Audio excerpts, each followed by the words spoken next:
Welcome student. আজ আমরা শুরু করছি দেখো কলয়েডের তৃতীয় ক্লাস এবং পৃষ্ঠতলীয় রসায়নের নবম ক্লাস। আজকে তোমাদের আমরা শুরু করব আজকে আমি কলয়েডের প্রস্তুতি। এই প্রস্তুতি শুরু করার আগে তোমরা খেয়াল আছে তোমাদের আগের দিন আমরা পড়িয়েছিলাম কলয়েডের একটা শ্রেণীবিভাগ করিয়েছিলাম, অর্থাৎ বিস্তৃত দশার কণার প্রকৃতির উপর নির্ভর করে, আর করিয়েছিলাম ইমালসান। ওখানে দেখো ওই আজকে একটা কথা তোমাদের একটু বলে দেবো, ইমালসান পড়ানোর সময় তোমাদের একটা টার্ম একটু বলা হয়নি, ডি ইমালসিফিকেশন। তোমাদের ইমালসিফিকেশনটা বলেছিলাম। ইমালসিফিকেশন কি ছিল? ইমালসান কারক প্রয়োগ করে একটা স্থায়ী ইমালসান দ্রবণ প্রস্তুতির যে প্রক্রিয়া, সেটাকেই আমরা বলছি তোমার ইমালসিফিকেশন, অর্থাৎ সোজা কথায় ইমালসান প্রস্তুতির প্রক্রিয়া। তাহলে ডি ইমালসিফিকেশন কি হবে? অর্থাৎ ইমালসান থেকে তার উপাদানগুলোকে পৃথক করার প্রক্রিয়া। তাহলে ডি ইমালসিফিকেশন কাকে বলবো? যে প্রক্রিয়ায় তার ইমালসানের উপাদানগুলোকে পৃথক করা যায় তাকেই বলবো ডি ইমালসিফিকেশন। সাধারণত আমরা এটা নিয়ে খুব বেশি বলবো না, একটুখানি বলে দিই। সাধারণত আমরা এতে কিভাবে করতে পারি বলছে, তিন প্রক্রিয়ায় সাধারণত ডি ইমালসিফিকেশন করা যায়: তাপ প্রয়োগ করে, ঠান্ডা করে, অথবা সেন্ট্রিফিউজ করে। তাপ প্রয়োগ করে অনেক ইমালসান কি দেখবে, তাপ প্রয়োগ করলে তার থেকে বিস্তার মাধ্যম থেকে বিস্তৃত দশা পৃথক হয়ে যাচ্ছে। তোমরা বাড়িতে দুধ গরম করার ক্ষেত্রে খুব সহজেই দেখেছো। দেখো, দুধকে ভালো করে গরম করে তাকে যখন রেখে দেওয়া হয়, উপরে একটা সর পড়ে যায়। অর্থাৎ দুধ হচ্ছে তোমার কি আছে, জলে তেল জাতীয় কলয়েড। জলের মধ্যে তোমার কি আছে, তেল বা ফ্যাটের কণা বিস্তৃত থাকে। যখন সর পড়ে যায় তাহলে কি হচ্ছে, ওই যে ইমালসান থেকে ফ্যাটগুলো পৃথক হয়ে গেছে। ঠিক একইভাবে তোমার কি হবে, যদি দুধকে ফ্রিজের মধ্যে রেখে ঠান্ডা করা হয়, তার ক্ষেত্রেও ওরকম দেখবে যে ফ্যাটের কণাগুলো আস্তে আস্তে পৃথক হয়ে যাচ্ছে। বা তোমরা এর ক্ষেত্রেও দেখবে যদি ওকে সেন্ট্রিফিউজ করা হয় তাহলে তো অবশ্যই হবে।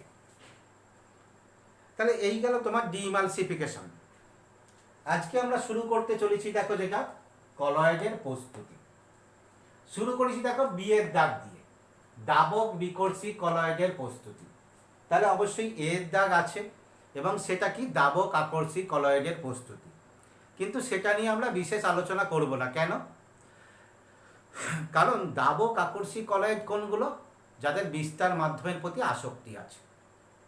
তাই বিস্তার মাধ্যমের প্রতি কণার আসক্তি থাকায় ওই কণাগুলোকে বিস্তার মাধ্যমে যোগ করে সামান্য ঝাঁকালে অথবা তাপ প্রয়োগ করলেই ওখানে কলয়েড দ্রবণ প্রস্তুত হয়ে যায়। তাই ওইগুলোর প্রস্তুতি নিয়ে আমাদের কোনো কিছু দরকার নেই, খুব সিম্পল প্রক্রিয়া। আমরা এখন দেখব দেখো দাবক বিকর্ষী কলয়েড দ্রবণ প্রস্তুতি। এই দাবক বিকর্ষী কলয়েড দ্রবণ প্রস্তুতিকে আমরা দুটো ভাবে করব: বিভাজন পদ্ধতি ডিসপারশন মেথড, ঘনীভবন পদ্ধতি কনডেনশন মেথড। এই দুটো পদ্ধতিতে করব। তার মধ্যে প্রথম আসছি দেখো বিভাজন পদ্ধতি। তাহলে বিভাজন পদ্ধতি যখন, তোমরা কি বুঝতে পারছো বলো দেখি? বিভাজন পদ্ধতি, এই পদ্ধতিতে কি করা হবে? পদার্থের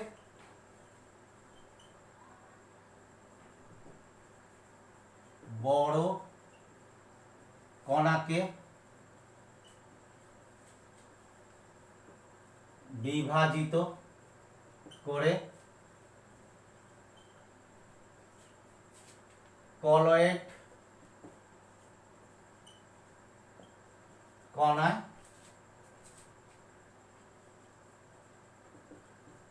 পরিণত করা। অর্থাৎ পদার্থের বড় কণাকে ভেঙে আমরা কলয়েড কণায় পরিণত করব। এই বিভাজন পদ্ধতির সব থেকে সহজ পদ্ধতি দেখো যান্ত্রিক পদ্ধতি। যান্ত্রিক পদ্ধতি, মেকানিক্যাল প্রসেস।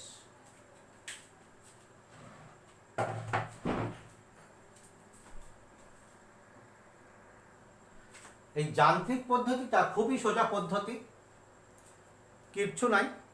বলছে দেখো যান্ত্রিক পদ্ধতি কি হয়, বলছে বড় যে কণাগুলো থাকে সেই কণাগুলোকে প্রথমে যে কোনো যন্ত্রের সাহায্যে খুব সূক্ষ্মভাবে বিভাজিত করা হয়, বিভাজিত করে বিস্তার মাধ্যমে যোগ করা হয়, কিন্তু তখনও কণাগুলো কলয়েড কণার আকার পায় না।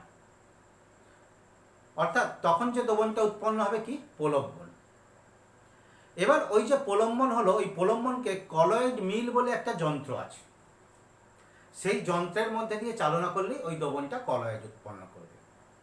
এই প্রক্রিয়ার ক্ষেত্রে সাধারণত রং বা গ্রাফাইটের যে পিচ্ছিল কারক পদার্থ উৎপন্ন করা হয় এই পদ্ধতিতে। ধরো আমরা যদি গ্রাফাইটের বা কলয়েডীয় গ্রাফাইট প্রস্তুত করতে চাই, তাহলে আমরা কি করব, প্রথমে যে কোনো যন্ত্রের সাহায্যে গ্রাফাইটের বড় কণাকে বা বড় টুকরোকে ভেঙে সূক্ষ্ম সূক্ষ্ম করব, করে সেটাকে জলের মধ্যে যোগ করব, যোগ করে তোমার যে প্রলম্বনটা পাবো সেই প্রলম্বনটাকে আমরা কি করব, কলয়েড মিলের মধ্যে দিয়ে চালনা করব। তাহলে চালনা করলে আমরা গ্রাফাইটের কলয়েড দ্রবণ পাবো। তাহলে প্রথম কি, তোমার যন্ত্রের সাহায্যে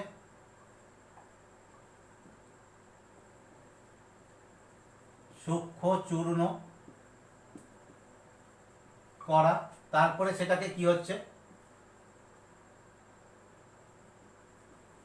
বিস্তার মাধ্যমে যোগ করা। এই যোগ করলে কি পাচ্ছি, কলয়েড নয় প্রলম্বন। প্রলম্বন, এই প্রলম্বনকে কোথা দিয়ে চালনা করা হচ্ছে, কলয়েড মিল এর মধ্যে দিয়ে চালনা করা হচ্ছে, ফলে আমরা তোমার কি হবে, কলয়েড দ্রবণ পাবো। ঠিক আছে, এইটা। এরপরে যেটা আসছি দেখো, এইটা কিন্তু খুব ইম্পর্টেন্ট।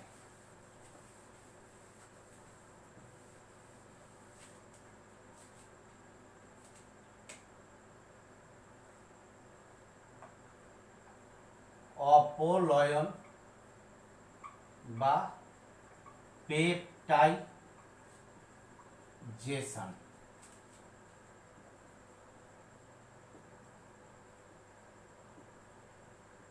পেপটাইজেশন এইটা সাধারণত আমরা কার কলয়েড প্রস্তুত করি, কোনো সদ্য প্রস্তুত অদক্ষেপকে কলয়েডে রূপান্তর করি। অর্থাৎ বলছে দেখো, সদ্য প্রস্তুত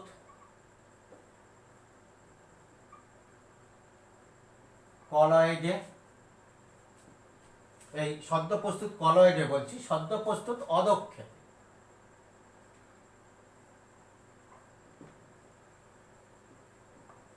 অদক্ষেপে কোন তড়িৎ বিশ্লেষ্য পদার্থ যোগ করে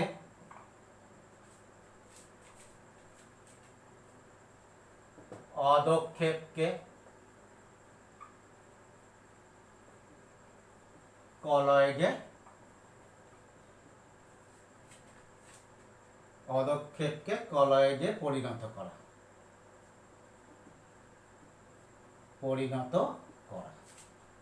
এই প্রক্রিয়ায়। তাহলে যদি সমীকরণ আকারে লিখি দেখো, অদক্ষেপ প্লাস তড়িৎ বিশ্লেষ্য, সেখান থেকে কি পাচ্ছি আমরা, কলয়েড দ্রবণ। একটা উদাহরণ নেওয়া যাক।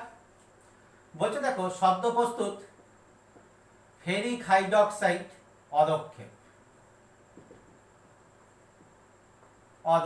এর মধ্যে যদি তড়িৎ বিশ্লেষ্য রূপে ফেরিক ক্লোরাইড যোগ করা হয়, তাহলে তোমার কি হবে, বাদামি বর্ণের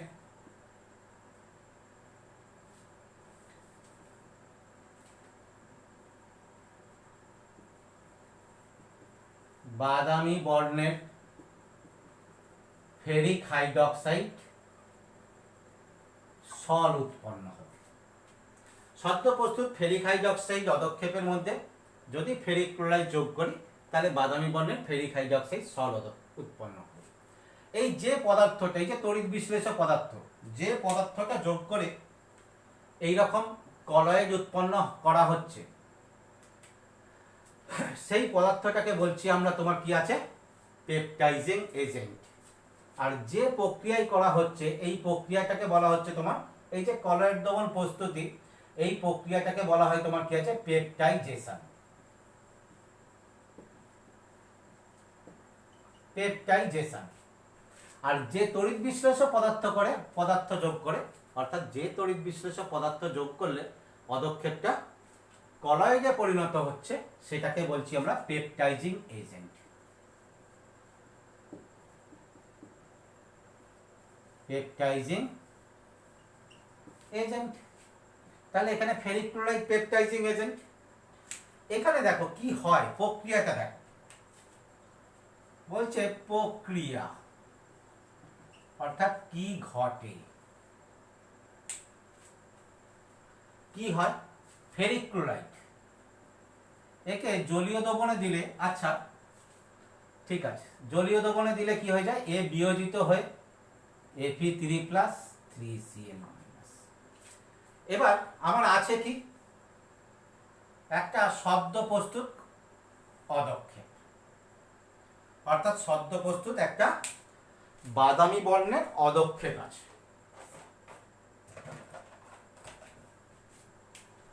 ধরো এটা একটা জলীয় দ্রবণ, এখানে নিচে একটা বাদামি বর্ণের এরকম ফেরিক হাইড্রক্সাইডের পদক্ষেপ আছে। এই পরিমাণ জলীয় দ্রবণ আছে। এবার যখনই ওই দ্রবণের মধ্যে ফেরিক ক্লোরাইড যোগ করেছি, এখানে জল, ফেরিক ক্লোরাইড যোগ করেছি, তাহলে কি হবে, খেয়াল করো কি হচ্ছে,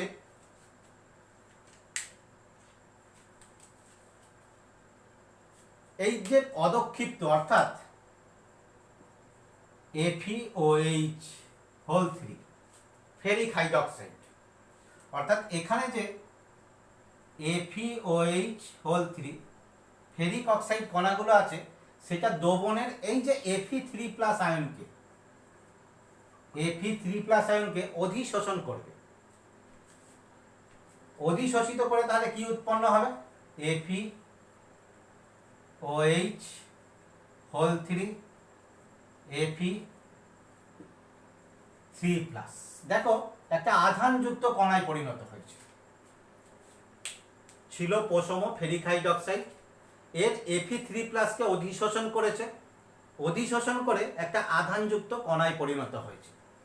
তোমরা কোনো কোনো ক্ষেত্রে দেখবে এই আধানটাই ভিতরেও থাকতে পারে, অসুবিধা কোনো কিছু নেই। একই এই যে অধিশোষণটা, এই অধিশোষণটাকে বলা হয় বর্ণাত্মকভাবে অধিশোষিত করেছে, অর্থাৎ সিলেক্টিভলি অ্যাবজর্ব।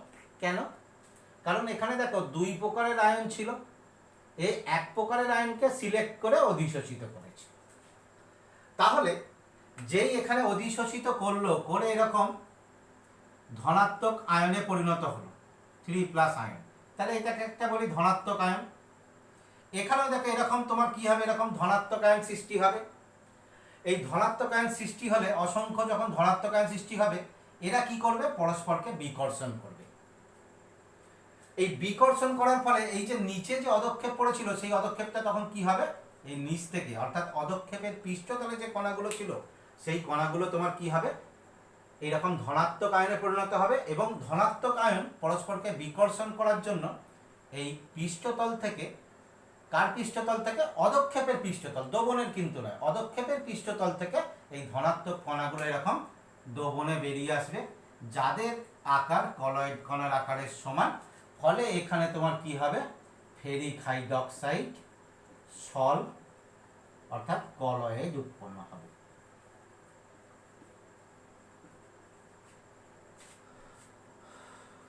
কলয়েড উৎপন্ন হবে। যদি ব্যাপারটা অসুবিধা হয়, দেখো আমি আরেকবার একটুখানি বলে দিই।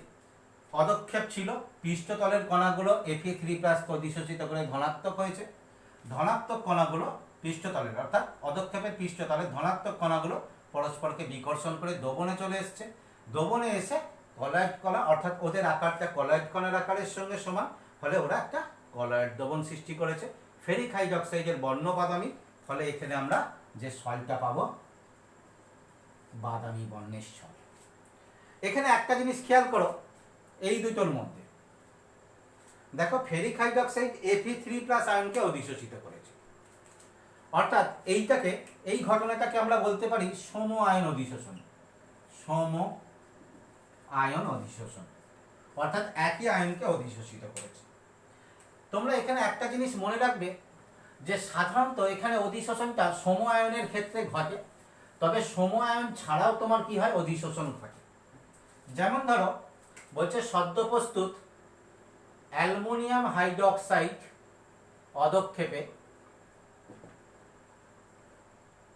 অধক্ষেপে যদি HCl যোগ করলে এখানে অ্যালুমিনিয়াম হাইড্রোক্সাইড সল উৎপন্ন হয়। এখানে এই Cl- আয়নকে অধিশোষিত করে, এটা কিন্তু সম আয়ন নয়, সম আয়ন নয়। তাহলে কি বললাম, এখানে সম আয়ন হয়েছে এবং বেশিরভাগ ক্ষেত্রেই আমরা যে উদাহরণগুলো দেখব পরে, যেগুলো পাবো দেখব সম আয়নের ক্ষেত্রে অধিশোষিত হয়েছে, অর্থাৎ সম আয়নকে অধিশোষিত করেছে। কিন্তু সম আয়ন ছাড়াও অধিশোষণ ঘটতে পারে, সে উদাহরণও তোমরা দেখে রাখলে। তাহলে এই হলো তোমার পেপটাইজেশন। এখান থেকে দেখো কিরকম টাইপের কোশ্চেন আসতে পারে। বলছে এখান থেকে দেখো কোশ্চেন আসতে পারে যে খুব সিম্পল ভাবে পেপটাইজেশন কি, বা অন্যভাবে বলতে পারে যে ফেরিক হাইড্রক্সাইড অধক্ষেপের মধ্যে FeCl3 যোগ করলে কি ঘটনা ঘটে, বা আরো শর্ট কোশ্চেন দিতে পারে যে পেপটাইজিং এজেন্ট বলতে তোমরা কি বোঝো, ইত্যাদি ইত্যাদি এরূপ দিতে পারে। তাহলে এই গেল তোমার কি আছে, ঘনীভবন। এই ঘনীভবন বলছি তোমার বিভাজন পদ্ধতি। এরপরে আসছি দেখো ঘনীভবন পদ্ধতি।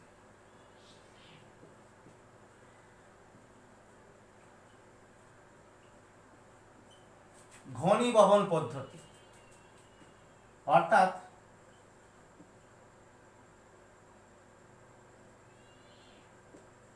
Condensation process. Condensation process. এই ঘনীভবন পদ্ধতির প্রথমেই আসছি দেখো ব্রেডিগের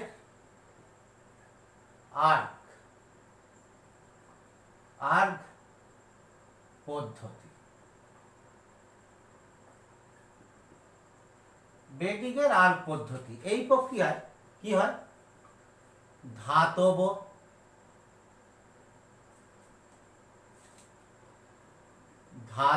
সল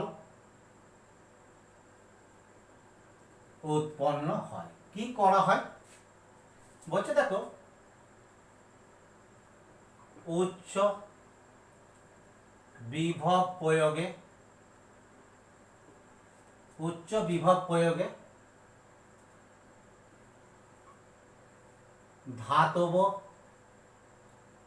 কণাকে বাষ্পীভূত করা হয়,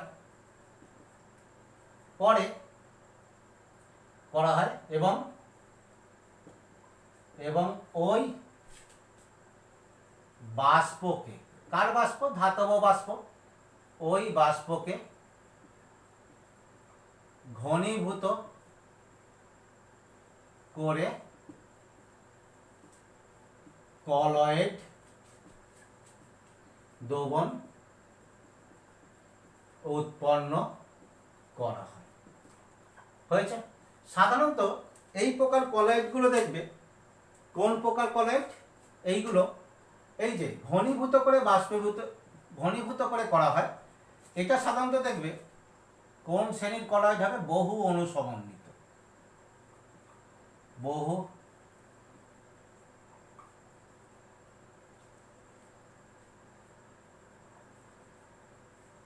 বহু অণু সমন্বিত কলয়েড। তাহলে বহু অণু সমন্বিত কলয়েড হলেই তোমরা জানো এগুলো কি প্রকার হবে, প্রধানত দাবক বিকর্ষী।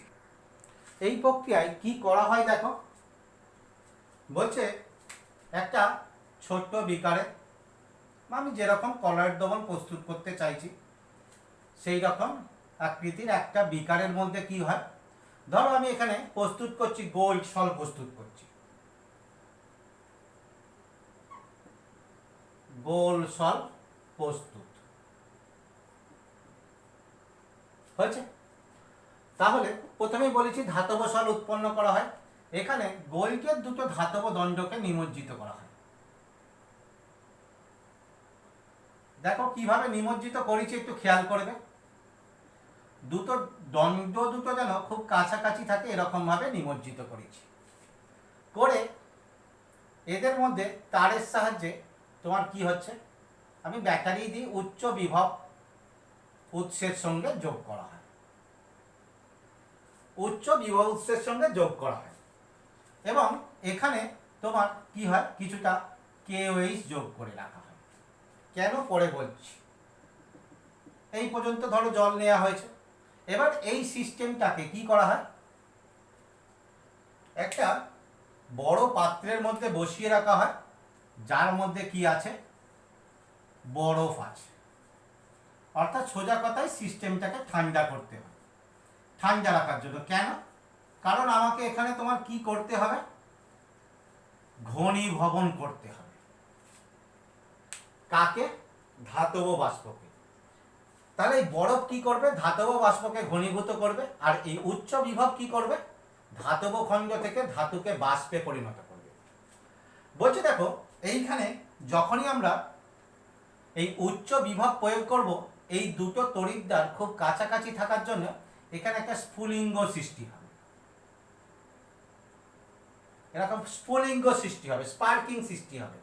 স্পার্কিং সৃষ্টি হলেই তোমার কি হবে, এইখান থেকে কিছু পরিমাণে, অর্থাৎ এই যে ধাতব দণ্ড এর পৃষ্ঠতল থেকে কিছু পরিমাণে ধাতব কণা বাষ্পীভূত হবে।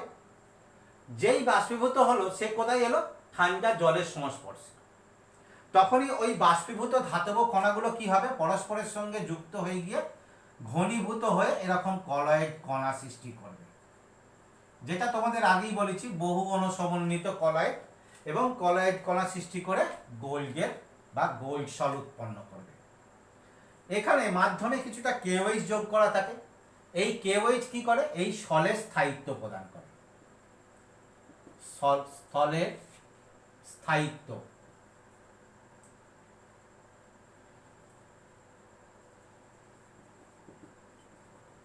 স্থায়িত্ব প্রদান করে।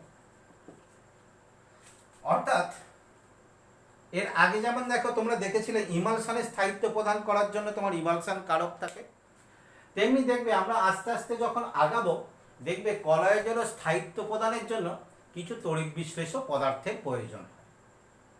যেমন দেখো আগের পেপটাইজেশনে পড়লে ওখানে ফেরিক ক্লোরাইড যোগ করার ফলে কলয়েড হয়েছে। অর্থাৎ স্থায়িত্ব প্রদানের জন্য কিছু কিছু তোমার কি আছে, আয়নীয় উপাদান প্রয়োজন। তবে হ্যাঁ মনে রাখো, আবার আয়নীয় উপাদান বেশি হয়ে গেলে কলয়েড কি হয়, অদক্ষিপ্ত অর্থাৎ তঞ্চিত হয়। তাহলে এই গেল তোমার কি আছে, বেডিগের আর পদ্ধতি। ভালো করে খেয়াল রাখবে, এটা কি করছি, উচ্চ বিভব প্রয়োগ করে ধাতব দণ্ড থেকে ধাতুকে বাষ্পীভূত করা হয়, ওই বাষ্পকে ঘনীভূত করে কলয়েড কণায় রূপান্তরিত করা হয়। তাহলে এই হলো বেডিগের আর পদ্ধতি।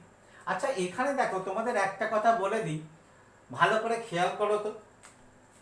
প্রথমে দেখো বাষ্পীভূত করা হচ্ছে অর্থাৎ বিভাজন, তারপরে বাষ্পীভূতকে ঘনীভূত করা হচ্ছে অর্থাৎ ঘনীভবন। অর্থাৎ ধাতব খণ্ড থেকে ধাতুকে বিভাজিত করা হচ্ছে, করে আবার ঘনীভূত করা হচ্ছে। সেই জন্য দেখবে এই বেডিগের আর পদ্ধতিটা কোনো বইতে বিভাজন বিভাগের মধ্যে আছে, আবার কোনো বইতে তোমার কি আছে, ঘনীভবন এর বিভাগের মধ্যে আছে। তবে দেখো আলটিমেট কলয়েড কণা উৎপন্ন হচ্ছে ঘনীভূত হয়ে, সেই জন্য এটাকে ঘনীভবন পদ্ধতিতে রাখাটাই যুক্তিযুক্ত। ফলে তোমরা ঘনীভবন পদ্ধতির মধ্যেই রাখবে। আচ্ছা, এরপরে আসছি দেখো তোমার দাবক বিনিময় পদ্ধতি। পরেরটা দাবক বিনিময় পদ্ধতি। এই দাবক বিনিময় পদ্ধতিটাই কি হয় আগে দেখো, আগে একটা উদাহরণ আলোচনা করি। বলছে দেখো সালফার, সালফার প্লাস অ্যালকোহল।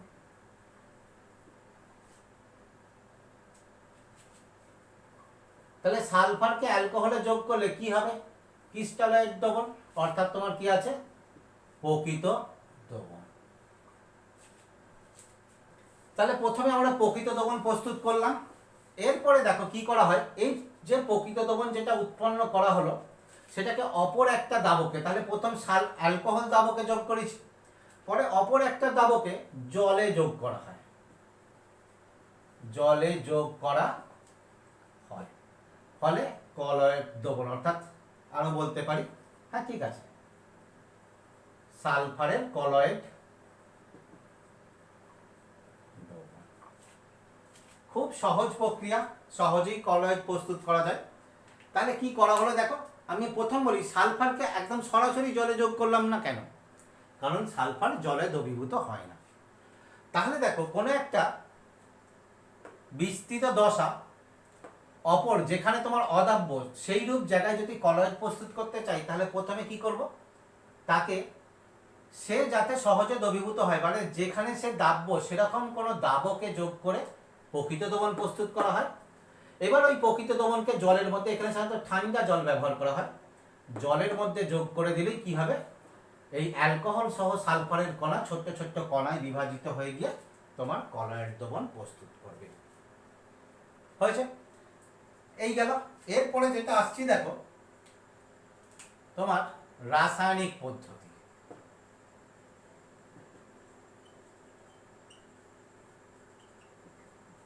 অর্থাৎ রাসায়নিক ভাবে বা রাসায়নিক বিক্রিয়ার সাহায্যে কলয়েড দ্রবণ প্রস্তুতি। প্রথমে দেখো আসছি বিজারণ পদ্ধতি। বিজারণ পদ্ধতি, এই বিজারণ পদ্ধতিতে কি হয় বলছে, ধাতব লবণকে বিজারিত করে তোমার কি করা হয়, ধাতব সল উৎপন্ন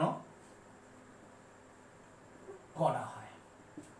অবশ্যই তাহলে বিজারিত করা হচ্ছে যখন কোন একটা বিজারক দ্রব্য ব্যবহার করতে হবে, বিজারক দ্রব্য ব্যবহার করে। যেমন ধরো গোল্ড ক্লোরাইড,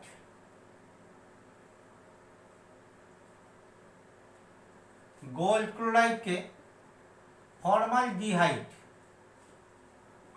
দ্বারা বিজারিত করে গোল্ড সল,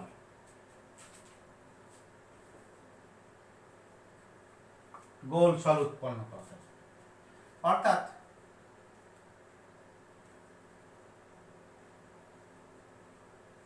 গোল্ড ক্লোরাইড তাকে বিজারিত করছি দেখো কি দ্বারা, ফর্মালডিহাইড জলের উপস্থিতিতে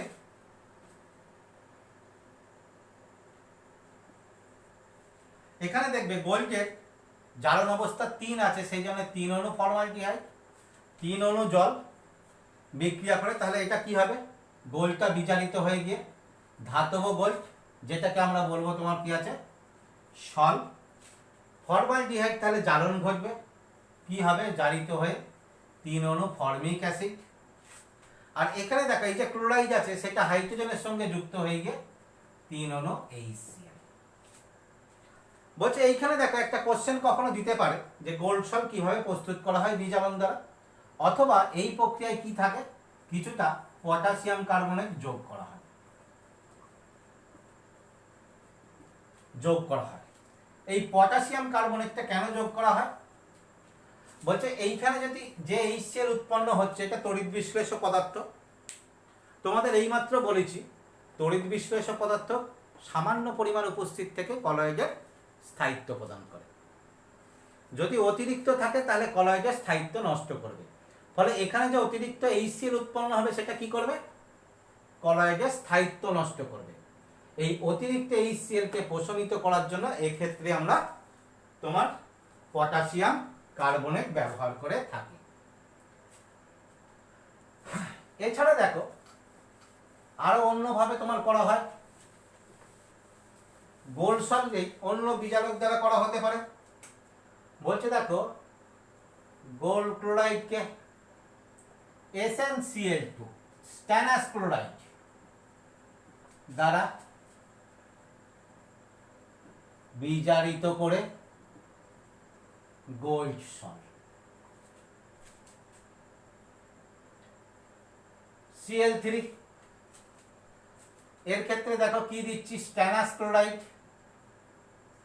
তাহলে গোল্ড বিজারিত হয়ে ধাতব গোল্ড, স্ট্যানাস ক্লোরাইড জারিত হয়ে তোমরা জানো একমাত্র হয় ট্যানিক ক্লোরাইড 4। এটা সল হয়েছে। এখানে দেখবে দেখো জারণ অবস্থা অনুযায়ী এর 3 বিজারিত হয়েছে, 3 একক বিজারণ ঘটেছে, 2 একক জারণ ঘটেছে। তাহলে এটা 2, এটা 3, 2, 3 এইটা। আবার দেখো পরেরটা প্লাটিনাম ক্লোরাইডকে প্লাটিনাম PtCl4 প্লাটিনাম ক্লোরাইডকে ওই একই স্ট্যানাস ক্লোরাইড দ্বারা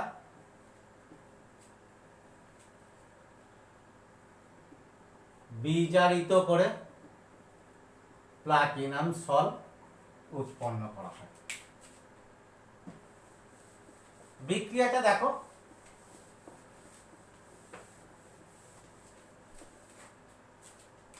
তাহলে কি হবে? প্লাটিনাম ক্লোরাইড Cl4 ট্যানাস ক্লোরাইড, তাহলে বিজারিত প্লাটিনাম ক্লোরাইড বিজারিত হবে, অবশ্যই ধাতুতে আসবে, না হলে সল উৎপন্ন হবে না, তাহলে প্লাটিনাম সল। ট্যানাস ক্লোরাইড জারিত হয়ে গিয়ে ট্যানিক ক্লোরাইড হবে। 4 একক বিজারণ ঘটেছে, এর 2 একক জারণ, তাহলে 2। ব্যাস।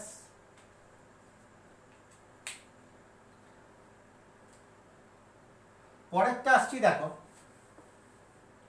তোমাদের জারণ পদ্ধতি।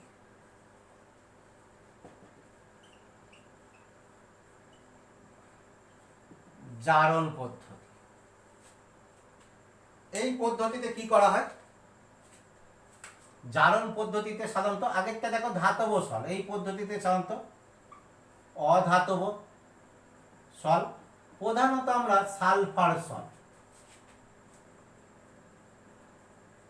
উৎপন্ন করা হয়। তাহলে অধাতব সল প্রধানত সালফার সল উৎপন্ন করা হয়। কি করে? বলছে দেখো ব্রোমিন বা HNO3 দ্রবণে H2S গ্যাস চালনা করলে হলুদ বর্ণে সালফার সল উৎপন্ন হয়। H2S গ্যাস কোথায় চালনা করছে? ব্রোমিন দ্রবণে। ব্রোমিন দ্রবণে H2S বিজারিত হয়ে কি হবে? সালফার সল। ব্রোমিন জারিত হয়ে গিয়ে কি হবে? HCl দুয়ন, ওই HCl বলছি HBr। ঠিক একইভাবে দেখো নাইট্রিক অক্সাইড কি করে? সহজেই জাইমান অক্সিজেন উৎপন্ন করে। তাহলে H2S কে যখন নাইট্রিক অক্সাইড দ্রবণে চালনা করব তখন ওই জাইমান অক্সিজেন দ্বারা, অর্থাৎ এখানে নাইট্রিক অক্সাইড অ্যাসিড আছে, নাইট্রিক অক্সাইড জার্মান অক্সিজেন দ্বারা জারিত হয়ে গিয়ে সালফার সল আর জল উৎপন্ন হবে।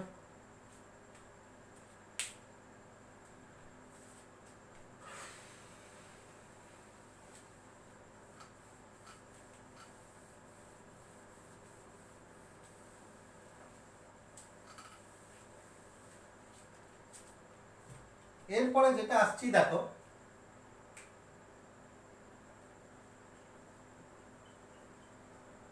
বিনিময় পদ্ধতি।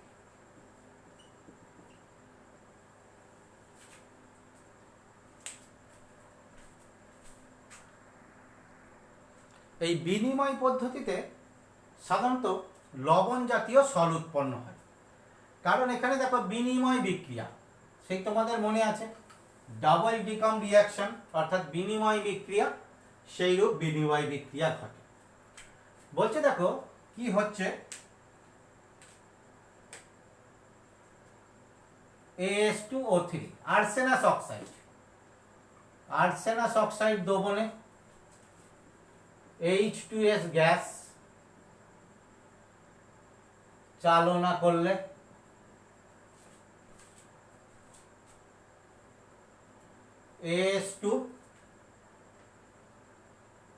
AS2S3 আর্সেনাস সালফাইড সল উৎপন্ন হয়। অর্থাৎ AS2O3 আর্সেনাস অক্সাইড দ্রবণ, সেখানে যদি H2S চালনা করা হয় তাহলে দেখো এদের মধ্যে বিনিময় বিক্রিয়া ঘটবে।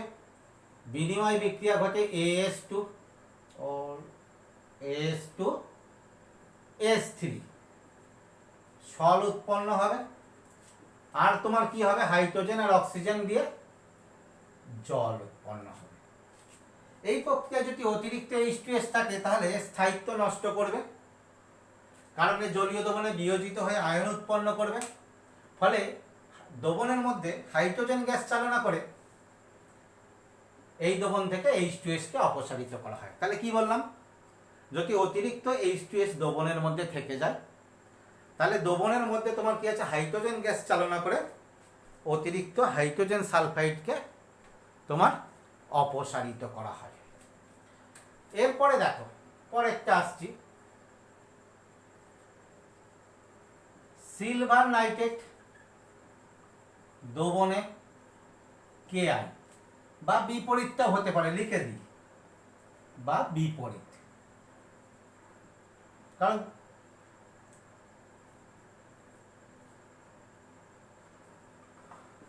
যোগ করে সিলভার আয়োডাইড সল উৎপন্ন করা হয়। বিপরীত কেন, আমি কি বলেছি, সিলভার নাইট্রেট দ্রবণে পটাশিয়াম আয়োডাইড যোগ করা হয়েছে। উল্টোটা খুব সোজা, পটাশিয়াম আয়োডাইড দ্রবণে সিলভার নাইট্রেট যোগ করা হতে পারে। যোগ করলে তোমার কি হবে, সিলভার নাইট্রেট KI এর সঙ্গে বিক্রিয়া করবে, করে সিলভার আয়োডাইড সল উৎপন্ন করবে আর পটাশিয়াম নাইট্রেট থাকবে। এইটা শেষে আর একটা পদ্ধতি আমরা দেখব,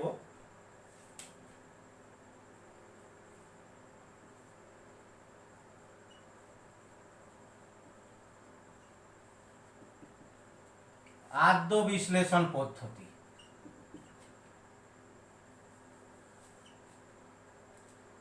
আদ্য বিশ্লেষণ পদ্ধতি কি করা হয়,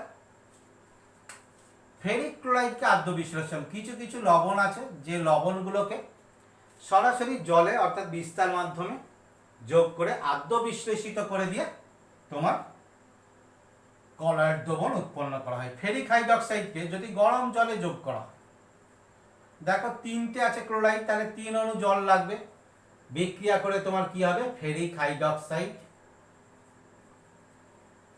সল, আর তোমার কি হবে HCl, কত দেখো 3টে HCl, তাহলে 3টে HCl এখানে থাকবে। খুব সিম্পল দেখো, তাহলে কি হচ্ছে, কোন একটা পাত্রে অর্থাৎ এরকম একটা বিকারে গরম জল নিয়ে যদি ফোঁটা ফোঁটা করে তোমার কি আছে, ফোঁটা ফোঁটা করে ফেরিক ক্লোরাইড যোগ করা হয়, তাহলে এই ফেরিক ক্লোরাইড আদ্য বিশ্লেষিত হয়ে গিয়ে ফেরিক হাইড্রোক্সাইড সল উৎপন্ন হবে। এই প্রক্রিয়ার ক্ষেত্রে দেখো বলছে এটা সল হয়েছে। এখানে দেখো তড়িৎ বিশ্লেষ্য পদার্থ, ফেরিক ক্লোরাইডে তড়িৎ বিশ্লেষ্য পদার্থ। এই তড়িৎ বিশ্লেষ্য পদার্থ যদি এখানে বেশি পরিমাণে থেকে যায় তাহলে তোমার দ্রবণের স্থায়িত্ব নষ্ট করবে। সেই কারণে এই তড়িৎ বিশ্লেষ্য পদার্থগুলোকে অপসারিত করা হয় ডায়ালিসিস প্রক্রিয়া দ্বারা। অর্থাৎ ডায়ালিসিস প্রক্রিয়া, ডায়ালিসিস কথাটা তোমরা খুব শুনে এসছো, আমরা এর পরের ক্লাসে ডায়ালিসিস প্রক্রিয়াটা পড়ব। এই ডায়ালিসিস প্রক্রিয়া কি করা হয়, কোনো কলয়েড দ্রবণ থেকে তড়িৎ বিশ্লেষ্য পদার্থকে অপসারিত করা হয়। তাহলে এই গেল তোমার কি হচ্ছে কলয়েড দ্রবণের বিভিন্ন প্রস্তুতি প্রক্রিয়া। যে কোনো ক্ষেত্রে তোমাদের দিতে পারে যে তোমার আর্সেনাস সালফাইড কলয়েড সল কিভাবে প্রস্তুত করা হয়, বা রাসায়নিক প্রক্রিয়ায় সালফাইড সল কিরূপে প্রস্তুত করা হয়, এই জাতীয় কোশ্চেনগুলো দিতে পারে। এই প্রক্রিয়াটা খুবই সোজা প্রক্রিয়া। তাহলে তোমরা এই কলয়েড দ্রবণ প্রস্তুতি পর্বটা ভালো করে পড়বে। তাহলে পরের ক্লাসে আমরা আসব কলয়েডের বিশুদ্ধীকরণ।